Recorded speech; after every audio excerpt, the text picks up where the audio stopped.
En este capítulo número 11, Abraham es llamado por Dios a abandonar su tierra, sus amigos y sus familiares. La providencia le dijo que saliera sin rumbo fijo, sin saber a dónde iba.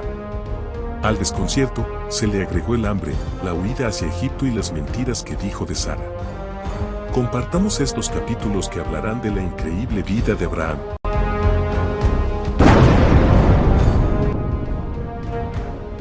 Después de la dispersión de Babel, la idolatría llegó a ser otra vez casi universal, y el Señor dejó finalmente que los transgresores empedernidos siguiesen sus malos caminos, mientras elegía a Abraham del linaje de Sem, a fin de hacerle depositario de su ley para las futuras generaciones.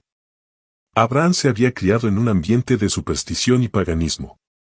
Aún la familia de su padre, en la cual se había conservado el conocimiento de Dios, estaba cediendo a las seductoras influencias que la rodeaban, y servían a dioses extraños, Josué 24:2. Pero la verdadera fe no había de extinguirse. Dios ha conservado siempre un remanente para que le sirva. Adán, Set, Enoc, Matusalén, Noé, Sem. Transmitieron de generación en generación las preciosas revelaciones de su voluntad. El hijo de Taré se convirtió en el heredero de este santo cometido. Por doquiera le invitaba a la idolatría, pero en vano. Fiel entre los fieles, incorrupto en medio de la prevaleciente apostasía, se mantuvo firme en la adoración del único Dios verdadero. Cercano está Jehová a todos los que le invocan, a todos los que le invocan de veras. Salmo 145:18. Él comunicó su voluntad a Abraham, y le dio un conocimiento claro de los requerimientos de su ley, y de la salvación que alcanzaría mediante Cristo. A Abraham se le dio la promesa, muy apreciada por la gente de aquel entonces, de que tendría numerosa posteridad y grandeza nacional, y haré de ti una nación grande, y bendecirte, y engrandeceré tu nombre, y serás bendición. Génesis 12:2. Además, el heredero de la fe recibió la promesa que para él era la más preciosa de todas, a saber que de su linaje descendería el Redentor del mundo, y serán benditas en ti todas las familias de la tierra. Versículo 3. Sin embargo, como condición primordial para su cumplimiento, su fe iba a ser probada, se le exigiría un sacrificio. El mensaje de Dios a Abraham era: vete de tu tierra y de tu parentela, y de la casa de tu padre, a la tierra que te mostraré. Versículo 1. A fin de que Dios pudiese capacitarlo para su gran obra como depositario de los sagrados oráculos, Abraham debía separarse de los compañeros de su niñez. La influencia de sus parientes y amigos impediría la educación que el Señor intentaba dar a su siervo. Ahora que Abraham estaba, en forma especial, unido con el cielo, debía morar entre extraños. Su carácter debía ser peculiar, diferente del de todo el mundo. Ni siquiera podía explicar su manera de obrar para que la entendiesen sus amigos. Las cosas espirituales se disciernen espiritualmente, y sus motivos y acciones no eran comprendidos por sus parientes idólatras. Por la fe Abraham, siendo llamado, obedeció para salir al lugar que había de recibir por heredad, y salió sin saber dónde iba. Hebreos 11:8. La obediencia incondicional de Abraham es una de las más notables evidencias de fe de toda la Sagrada Escritura. Para él, la fe era la sustancia de las cosas que se esperan, la demostración de las cosas que no se ven. Versículo 1. Confiando en la divina promesa, sin la menor seguridad externa de su cumplimiento, abandonó su hogar, sus parientes, y su tierra nativa, y salió, sin saber a dónde iba, fiel a la dirección divina.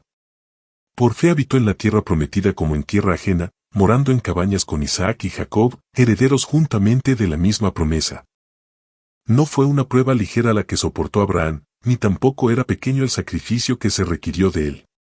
Había fuertes vínculos que le ataban a su tierra, a sus parientes y a su hogar. Pero no vaciló en obedecer al llamamiento. Nada preguntó en cuanto a la tierra prometida. No averiguó si era fértil y de clima saludable, si los campos ofrecían paisajes agradables, o si habría oportunidad para acumular riquezas. Dios había hablado, y su siervo debía obedecer. El lugar más feliz de la tierra para él era donde Dios quería que estuviese.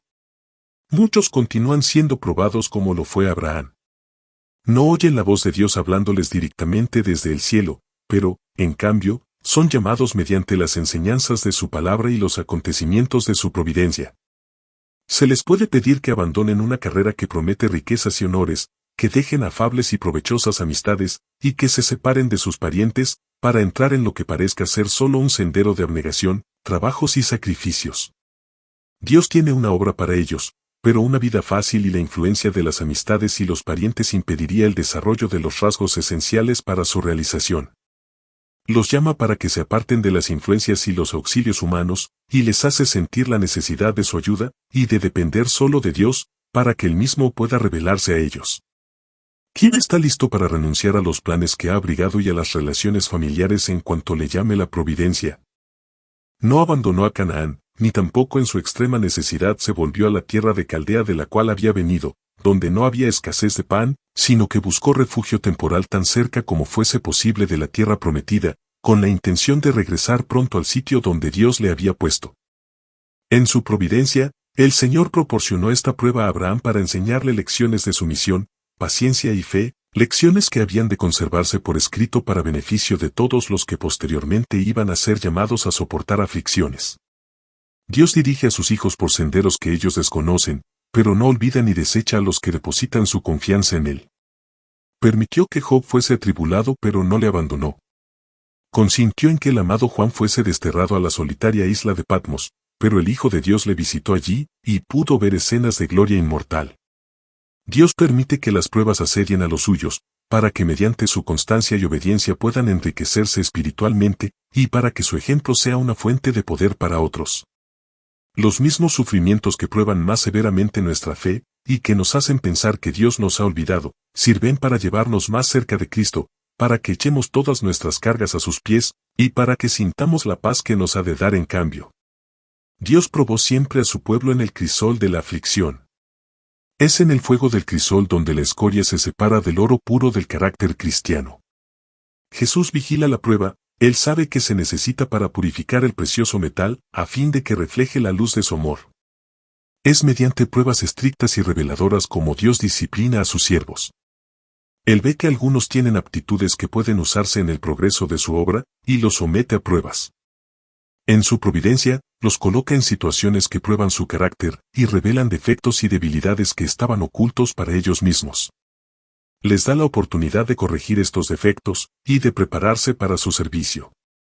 Les muestra sus propias debilidades, y les enseña a depender de Él, pues Él es su única ayuda y salvaguardia. Así se alcanza su propósito. Son educados, adiestrados, disciplinados y preparados para cumplir el gran propósito para el cual recibieron sus capacidades. Cuando Dios los llama a obrar, están listos, y los ángeles pueden ayudarles en la obra que debe hacerse en la tierra. Durante su estada en Egipto, Abraham dio evidencias de que no estaba libre de la imperfección y la debilidad humanas. Al ocultar el hecho de que Sara era su esposa, reveló desconfianza en el amparo divino, una falta de esa fe y ese valor elevadísimos tan noble y frecuentemente manifestados en su vida. Sara era una mujer hermosa de vista, y Abraham no dudó de que los egipcios de piel oscura codiciarían a la hermosa extranjera, y que para conseguirla, no tendrían escrúpulos en matar a su esposo. Razonó que no mentía al presentar a Sara como su hermana, pues ella era hija de su padre, aunque no de su madre. Pero este ocultamiento de la verdadera relación que existía entre ellos era un engaño. Ningún desvío de la estricta integridad puede merecer la aprobación de Dios. A causa de la falta de fe de Abraham, Sara se vio en gran peligro. El rey de Egipto, habiendo oído hablar de su belleza, la hizo llevar a su palacio, pensando hacerla su esposa. Pero el Señor, en su gran misericordia, protegió a Sara, enviando plagas sobre la familia real. Por este medio supo el monarca la verdad del asunto, e indignado por el engaño de que había sido objeto, devolvió su esposa a Abraham reprendiéndole así: ¿Qué es esto que has hecho conmigo? ¿Por qué dijiste, es mi hermana, poniéndome en ocasión de tomarla para mí por mujer? Ahora pues, he aquí tu mujer, tómala y vete. Abraham había sido muy favorecido por el rey, y aún ahora Faraón no permitió que se le hiciese daño a él o a su compañía, sino que ordenó que una guardia los condujese con seguridad fuera de sus dominios. En ese tiempo se promulgaron leyes que prohibían a los egipcios relacionarse con pastores extranjeros en actos familiares, tales como comer o beber juntos. La despedida que Faraón dio a Abraham fue amable y generosa, pero le pidió que saliera de Egipto, pues no se atrevía a permitirle permanecer en el país.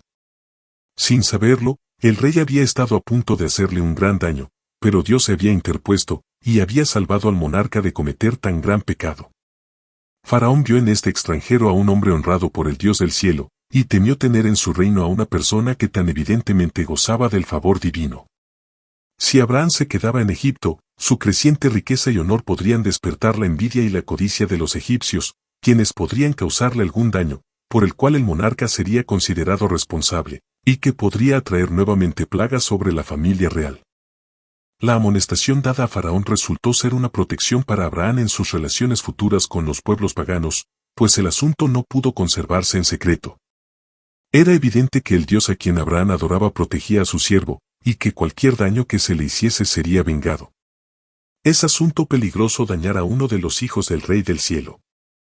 El salmista se refiere a este capítulo de la experiencia de Abraham cuando dice, al hablar del pueblo escogido, que Dios por causa de ellos castigó los reyes. No toquéis, dijo, a mis ungidos, ni hagáis mal a mis profetas.